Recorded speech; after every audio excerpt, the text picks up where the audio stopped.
Andrew Jessup did win his first PTQ online, and he'll be playing his first Pro Tour in just a couple of weeks from now. Congratulations to him. And it's a long time coming. I guess a long time coming is hard to say because he's really young. I think Andrew's 21 now. Sounds right. But he will excel at that level and all levels of Magic. He's very, very good. He's just starting things off with an Inspiring Vantage, while Tom with a Swamp Elf and Evolving Wilds. Here's a Blooming Marsh, and now that is a Grim Flare. Over to Jessup we will go. He'll draw a copy of Spire of Industry. He'll play another copy of Inspiring Vantage. And cut? Uh-huh. Gonna take care of the Grim Flare. Good card. That one might come up a little later.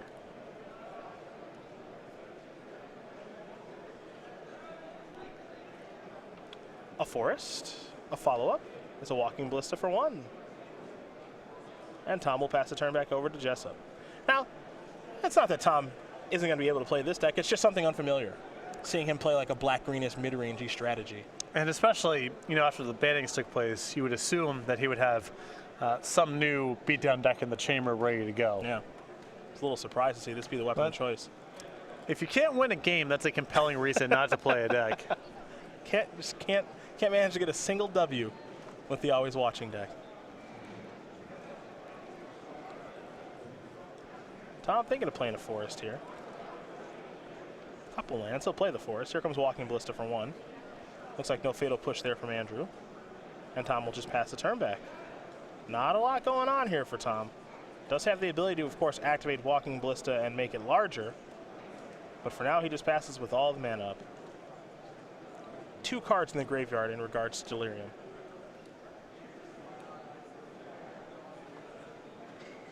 Jessup does have land at number 4. It'll be a basic Plains. Does he have Gideon number 1? Well, that answers that. The ally of Zendikar will resolve. It starts on 4, of course. Andrew is going to make a Knight ally. And will he activate Heart of Kiran here with a Gideon loyalty counter? That's the question. A little sketchy to do it against 4 mana and a Walking Ballista. Looks like Jessup's just going to hang back for now. Tom will grow the Walking Ballista on Jessup's end step. A Vessel of Nascency, the draw here for Tom.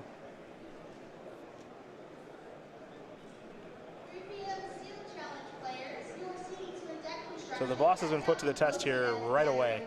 See if he can handle Gideon ally Zendikar. Another land plus Fatal Push, so he has the option of playing land number 5, moving into combat, having the opportunity to make his Ballista 3/3, and hoping that Jessup turns on the Heart of Kiran. Well, here's the attack. Jessup going to jump in front. Tom says, I'm going to activate this, put it up to 3 counters. And pass the turn back with Fatal Push at the ready. Jessup will draw.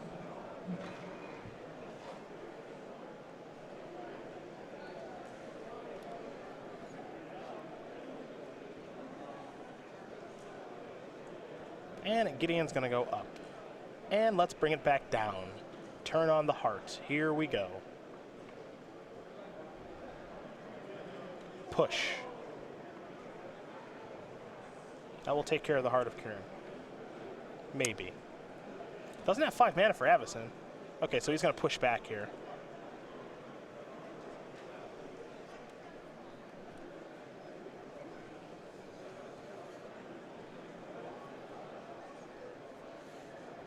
Now Tom's going to read Gideon, and I've learned this the hard way from Jerry Thompson. Can't deal damage over to it because it says prevent all of the damage to it. So not a lot to accomplish. There's an Ether Hub, so an energy on the way. And does Jessup have a follow-up? Looks like the answer is no. Tom behind in a big way right now. This is kind of the thing we're used to with Gideon. If you're trying to just get things done on the ground, like Tom mostly is, Gideon is a challenge. Usually these decks are punching through with Trample, some sort of evasion, Death Touch, something of the sort, but Tom's just kind of been playing some removal spells and some ground pounders, and it's a tough way to try to get it done against Gideon. Yeah, no need to see Tom on the other side of it. He's the one casting the Gideons. He's the one giving the beatdowns. Game 2, not game 1. True. Too much mana. Coming from the board. Coming Yeah. from the board, for sure. For sure. Coming in out of the sideboard along with 4 Needle Spires. Yep. There's a Vessel. Oh, excuse me, there's a Traverse. I apologize. Delirium's online. Artifact creature, instant land. Yep. So what are we going to search up here, boss?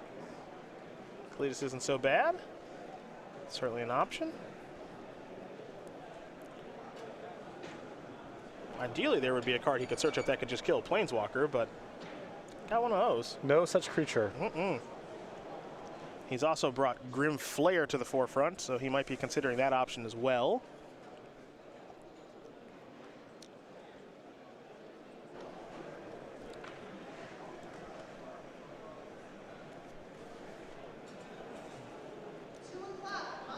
Yeah, Tom might determine here that he just needs a creature with trample. That's his best shot at being able to effectively manage Gideon. There's Grim Flare, another Traverse.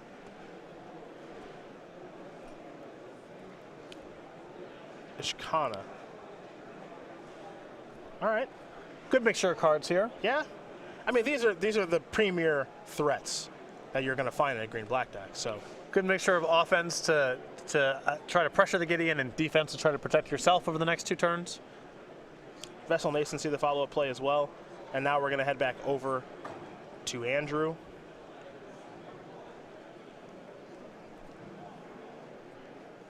Of course, Andrew does have an energy. Now Gideon is going to go up yet again, it looks like. In for 5 more. No good blocks, of course, for Tom. So he'll take 5. He's going to fall down to 10. Jessup, you can see that he does have one of those checklist cards in hand. And that's an Archangel Avacyn. Ross will draw a card. Look like a copy of Liliana.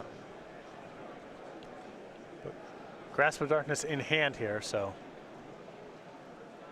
about the best answer you're going to get for Archangel Avacyn. Mm-hmm.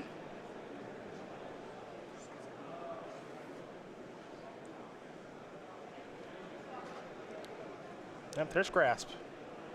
That'll take care of Archangel Avacyn.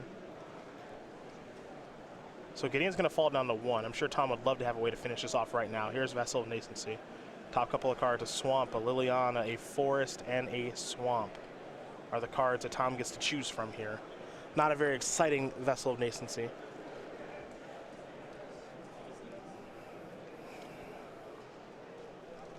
You can see Ishkana and New Liliana in hand right now for the boss.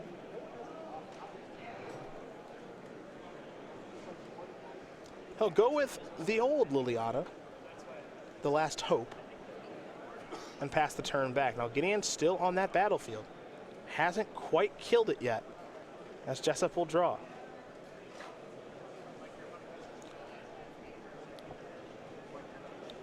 Also, keep in mind, Ribbon's in the graveyard. It's very real.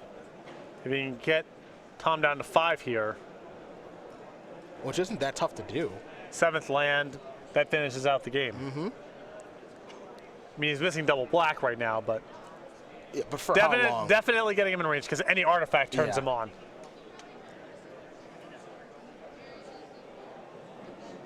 Well, that answers that.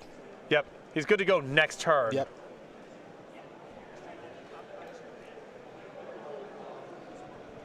Tom will draw. Picked up a Forest.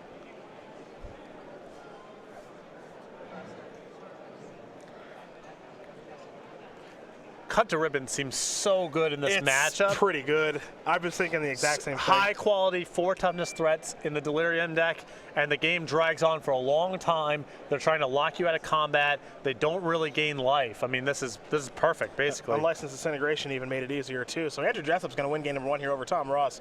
Mardu Vehicles very quickly up a game here over Black Green Delirium off the back of everybody's favorite White Planeswalker, of course, Gideon, ally of Zendikar. But I'm with you. You know, game 1, I didn't know how good I expected it to be, but game 2 and game 3, when the games drag out, I expect it to be quite good. And even in that game, it just looms over the game. Right. Even if you never touch it, your opponent is playing around it constantly by the way they block, the way they sequence things, and we have seen it actually finish off the game itself now several times already. Sideboards is where we're going to go. That's where both players are right now, so that's where we are. 3 Scarab Feasts, 2 Dispossessed, 2 Flaying Tendrils, 2 Lay Bare Zehart, along with an Appetite for the Natural, another copy of Ishkana, a Manglehorn, Noxious Gearhulk, an Ob Nixilis Reignited, and a Yahenni's Expertise for Tom Ross. I like the expertise, the extra Gearhulk, the Manglehorn, the Ishkana, the Appetite. A little bit of removal, a little bit of life gain, a little bit of anti-artifact measure. For Andrew Jessup, 2 Nahiri the Harbinger, 2 Oath of Liliana, 2 Release the Gremlins, 2 Soren Grim Nemesis, 2 Transgress the Mind. Here come the 1-ofs for him as well, and Cut Ribbons, Anguish Unmaking, 1 Fumigate, a Magma Spray, and a card that's certainly coming in Painful Truths. Yeah, I would imagine we're going to see the typical Marduk vehicles, more controlling matchup setup here with the Painful Truths, the Fumigate, extra copy of Cut Ribbons, the Anguish Unmaking, the 2 copies of Sorin. Maybe you go to some of the discard here as well, but a lot of cards here for Jessup to set up to play a longer game. And those are the options there for each player. And while they do sideboard and shuffle up between the boss and Andrew Jessup, Tom will be on the play, and they'll figure out how they do want to sideboard. Probably going to have a bit more of a drawn-out game, but in the meantime, we're talking the StarCityGames.com and newsletter. It is your source for Magic the Gathering news, and there's lots of stuff going on in there, including your old pal, Ross Merriam. My Los Angeles Clippers and his Utah Jazz about to play Game 7 tomorrow. Can't wait for that series to end because I've watched about as much of that as I can take. Anywho, Star City Games newsletter, all the best information about SCG and the SCG Tour, highlights for some of our best articles, upcoming SCG Tour dates and location. You can find StarCityGames.com invitational qualifiers and game nights near you, an exclusive Cardboard Crack comic, and best of all, signing up is free over at go.starcitygames.com/newsletter. Game number 2 between Tom Ross and Andrew Jessup about to be underway as they shuffle and sideboard. We learn more about the player on the right. You know so much about Tom Ross, but if you're new around these parts, you got to learn about the 21-year-old from New York. That is Andrew Jessup, brother of Danny Jessup. 6 open top 8s.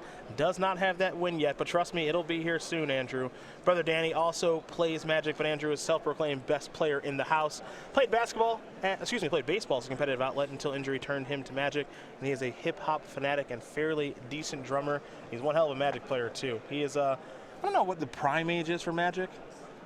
I felt like maybe for me, it depends what aspect of the game. I think in terms of mental acuity, investment, and the level of disregard for other human beings you need to be a peak competitive Magic player. That's early 20s. 22, 28 years old for me. That's early 20s, easily. Andrew's definitely working his way into his prime right now. I'm surprised his profile failed to mention how bad I messed him up with Sudden Shock. Oh, not again. The SCG in Baltimore. Not again. Rolling up to the table, talking trash, and then just... The only thing that we needed that for there was cameras. We don't have that one on camera, do we? No. That would be a best of SCG Live moment. Just me and another Elves player. Was this the same match where you had to fire blast down to 0 lands? I fire blasted a Heritage Druid on turn 2 on the draw. Yes. Yep. And won. Oh, easily. It wasn't even close. Are you kidding me? Got to do what you got to do. Yeah. Wasn't. Right. I mean, It's moments like that just keep bringing us back. Yeah, it's true. Well, I mean, I do love exchanging some blows with the new crowd. Of course. I do love it. Of course. Not that often. I think the only thing that's going to be able to get me out of the woodwork very often is the team tournaments. We'll have plenty of them. Don't worry. SCG, that's great. I got called up unexpectedly for the team Modern in San Antonio. That was a lot of fun. You got to miss Cleveland, which is unfortunate. Yeah. Because of the baby and everything. I'll probably at least hang out at GP Denver. Might play in the main event. Don't know yet. When's that? Well, July or August, I think. Oh, that's fun. Gives me a reason to get out to Denver. Forest is where Tom's going to start. Yeah, your good friend having a child, not a good enough reason. No, it's mostly the GP. Had to go out for for a standard Grand Prix. Good strong, by the way. On a, Shambling fence. Concealed courtyard. good God. A scrap heap scrounger. Well. Oh, hey. Hey, Fatal Push. He's got the combo. What's the combo? He has the 4-mana exile, so you just, Yes. he gets to return it. Well, maybe, because he has to cast Never first, which involves killing a creature, which then allows the Scrounger to come back, So it's- unless Jessup taps out, but he probably won't since the return will be face up in the graveyard. Even for you, this is a loose use of the word combo. Even for you. And nobody uses it looser than you do. It's a combo. You get to combine a removal spell and the flashback of a 3-mana removal spell to answer a 2-mana creature. It's a combo. Yeah, it's a lot of things. The Jessup's going to sacrifice a clue, draw a card. Or, if the game goes the right way for Tom, he can do it all for 7 mana in one shot. Yeah. 7 mana to kill a creature and make a 2/2. And get rid of a Scrounger. No, I get it. And you have a 2/2 matchup against a Thraben Inspector. And that's game! And that's game! That's not true. He's got Never. That's game. It's Gideon. It's over. probably. It's, I mean, it's bad. it's over. It is really Yeah, bad. It's over. I'm not ready to call it just yet. You often criticize me for calling it too early. Sometimes I do. Sometimes I do. This is definitely looking bad, but I'm not ready to call it just yet. Draw a card. Mind Rack Demon. Well, there you go. All right, there is Never. Gideon dead. Jessup will untap and draw. Now, can we get to the return portion to get rid of the Scrounger? That's the big question. We're in a sub game now. Well, if Jessup, leaves up 2 mana this turn to do it, that means he's not developing his board all that much. True. That's a small victory. If he taps out, you take care of it, and you have a 2/2 against a board of a 1/2 and a 2/2. It's not so bad either. Also, there's nothing for Andrew to return right now with the Scrounger, so we can just get it. Now, there's another Scrounger. There's an Inspiring Vantage, pass the turn back. So, all right. Well, something going on here. Grimflayer the draw here for Tom. To the Slaughter in hand. There's an Instant Insortion in the graveyard, so a little ways away from an old Delirium right now. We're going to try to hold the fort down with the Mind Rack Demon. I think also this is an opportunity for Tom to try to get to Delirium because he has Nishkana in hand as well. He's a Delirium now. Cycle. It's the first cycle land that's been cycled so far. That we've actually seen finally the get Canyon cycled. Slew. Is there an unlicensed disintegration? Because that would be bad news. Here's a mountain. Oh, well, That's worse. it's equally as bad. Sorin is worse. Equally as bad. Okay. Because next turn it will still be in play. Well, Tom does have To the Slaughter, Okay. and he has Delirium. Okay. So you get a Thraben Inspector and Baby steps. you take 5 and go to 11 and Baby steps. He's actually a 10, so he'd take 5 and go to 5. yeah. So, And then just if Cut to Ribbon shows up at any point, that's game. among other cards. Right. Yeah. Nobody said it would be easy. And in fact, it's looking very hard. Here's To the Slaughter. There goes Inspector and Sorin. Tom just needs a 5th land, like, really bad. There's Vessel. Or there's Traverse. Yeah, he just needs a 5th land, I think, really, really bad. I want to see what land he wants to get. All right, he's going to get Hissing Quagmire. Free roll. Yeah. At Delirium, that upgrades into also being able to find non-basic lands. Draw.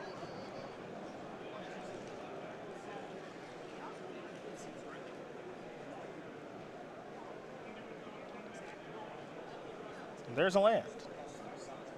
Jessup is reaching for mana.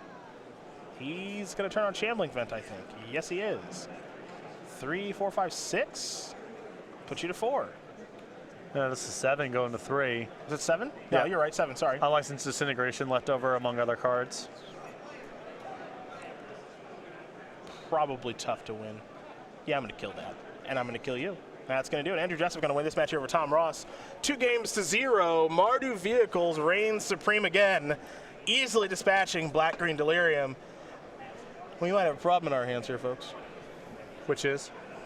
Mardu Vehicles still looks to be pretty gosh darn good. And so far, none of these decks I've been playing 4 copies that we've seen. It's been 1 or 2, maybe a third in the board, but Cut to Ribbons is not a small ad for this deck because it's in the market for removal spells, either to break serve in the controlling games or to leverage your aggression on the play. And then later on, you know, the deck is a lot about, sometimes I get you to 6, sometimes I can get you 8. How do I squeeze together the last couple points of damage? And License Disintegration, Creature Lands, Archangel Avacyn, like that's all kind of part of that experience as well. Yep. And Cut to Ribbons is excellent when you need that kind of card as well. So there is loud diminishing returns. You don't want a whole bunch of copies because the flashback gets worse and worse, and you want variety among your removal spells and all that sort of thing. But 1, 2 copies so far has looked very strong. Yeah, it seems like it's pretty good. A pretty good addition to this deck. I'm with you. Not going to play a ton of copies. 1 in the main deck here for Jessup, and I've got 1 in the sideboard of just that particular card. But in regards to what has changed here for Mardu Vehicles, you know, they don't have to go through all of this work with having a sideboard against 4 colors to heal anymore. So before you would see cards like Authority of the Councils and other ways to go about beating 4 colors to healing. Main deck copies of Walking Ballista, which, you know, there are only 2 now, and people had moved away from Veteran Motors because it wasn't good enough in that matchup. Some things have obviously changed with the removal of that deck, and they can really laser focus in now on beating the Mirror, beating Black Green, and beating Gearhall decks. And the addition of Canyon Slough plus Cut to Ribbons is an easy justification for playing a bit more mana than you otherwise would, and that allows you to more easily go to things like 2 copies of Sword in the sideboard. If you wanted to play a bunch of copies of Ob Nixilis 5 or Liliana 5, whatever, you can more easily justify more mana now than you used to. It helps with your Walking Ballista, and it helps make these 5 and 6 mana cards in your sideboard a lot easier to cast on time without flooding out. Well, one of the things that was always a little bit frustrating the previous standard season is this was, and is, in my opinion, a 25 land deck min. And sometimes, and I think Owen Turton's list that most people ended up playing was a 26 land deck, 34 plus 26. And then, of course, 15 sideboard cards, no lands in the sideboard. Now, and you make an excellent point, with Canyon Slough, you get to play these lands. You can comfortably play 26 lands, and no more of, you know, I wish I could play 25.5, for example, or try to skimp on one comfortably, because if you draw 1 or 2 of those cycled away, find some action card, and that's a big deal. And even though it's a beatdown deck, you do feel this deck getting bottlenecked on mana at various points. You know, even cards like Thraben Inspector and Scrubber Scrounger, they're a lot more powerful when you're making your land drops along the way, because you see these spots all the time where, all right, you got a clue, but they're tight on mana, and it's their whole turn or close to it to cycle the clue, and so it's basically not part of the conversation. Or, you know, the Scrounger is very close to their whole turn, and so they're not advancing their board, and if you can get aggressive, then they can't really spend the mana getting the Scrounger back because it only works when it's on offense. The deck, even though it's aggressive, does want to go land to be able to make multiple plays in a turn and to leverage some of the more card advantage elements of the deck. So having these different justifications that let you get up to easily 25th and maybe justify 26, maybe a 27th mana, it's a subtle thing, but I do think that it improves this deck game 1 and a lot of the sideboard plans that revolve around more expensive cards. You do work yourself into more expensive cards in the sideboard, because one of the things about this deck I realized when I was playing it last year, traveling to Grand Prix and other events to play in this, is look, you want to hit your first 4 land drops because you want to play Gideon 4 because it's the most powerful thing you can do, arguably, in the format. But also, when you work yourself into sideboard games, you want to play Nahiri on turn 4, or at least have 4 mana, enough lands to be able to facilitate that. You've got Archangel Avacyn. You have Release the Gremlins, which you certainly want to play 4-2 a lot of the time in the mirror match. You have Fumigate in your deck, and you've got plenty of mana sinks. You got Creature Lands and Shambling Vet and Needle Spires. You've got Clues to crack. You've got Walking Bliss to pump up. So, you could make an argument of, I just want to play 23, 24, 25, 26, seems like so many lands, but you've got plenty to do with your mana. Yeah, I have seen this deck lose a lot more to missing land drops than flooding out, and it's not that close, but it is still a deck with a lot of 1 and 2 mana creatures, and so you only want to play so many lands. Being able to calibrate that just right, which I think the cycling lands help you do. Again, subtle, but I think it is an appreciable difference for the deck. And Cut to Ribbons fits right into wanting cheap stuff and more lands and things to do later on in the game. We got our next match here for you. Let me take a little look here. I've got 3 Torrential Gearhawks. Ishkana. Some interesting things going on here. Looks like maybe a Sultai deck. Yeah, I got a Sultai strategy here. That Bobby Graves? Yeah, Robert Graves there. He likes to brew. Other side of things, I've got some black-green action here. So we're ready to move on down to that feature match area. So let's go down and watch our next match. Bobby Graves, a player who's been doing really well for Team Card Hoarder. He is on your right with Sultai Control. Andrew Miller is on your left with Green Black Durium. We're going to zoom in on this match and see exactly where we do stand between these two players. Noxious Gearhulk, Gonti for Graves. Along with plenty of lands, you've got 2 zombies and a Liliana that's starting to go to work here for Robert Graves.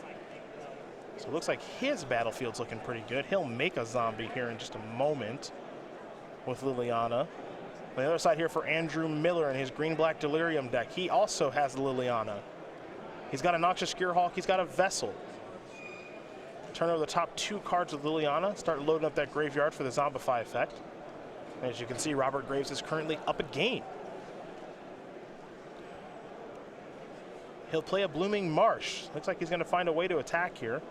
You have to imagine he wants to get Liliana off the battlefield.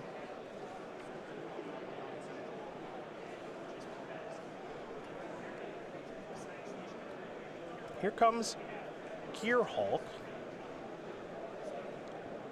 along with some zombies. So Liliana's going to bite the dust. And you can see that Noxious Gearhulk on Andrew Miller's side is really all that he has going on. See if Graves has any follow-up play here in the second main phase. 5 mana, Ishkana, 3 spiders, and this game seems a little one-sided to me. I'm guessing that Graves' deck goes longer a bit better than Miller's. I'm inclined to agree. And with Graves at 24, yep. Miller only with 2 cards in hand. One of them is Walking Ballista. You see the Vessel of Nascency on the battlefield that he can crack, but he'd need to have something real good off of that. I don't even know what that something could be. Walking Ballista, generally a good card, not great on this battlefield. Yeah, I think Miller just needs to get that Liliana off the table right now, but this is a small reprieve. I would consider that step 1 of many to getting back into this game, as Graves is going to untap all those lands and creatures.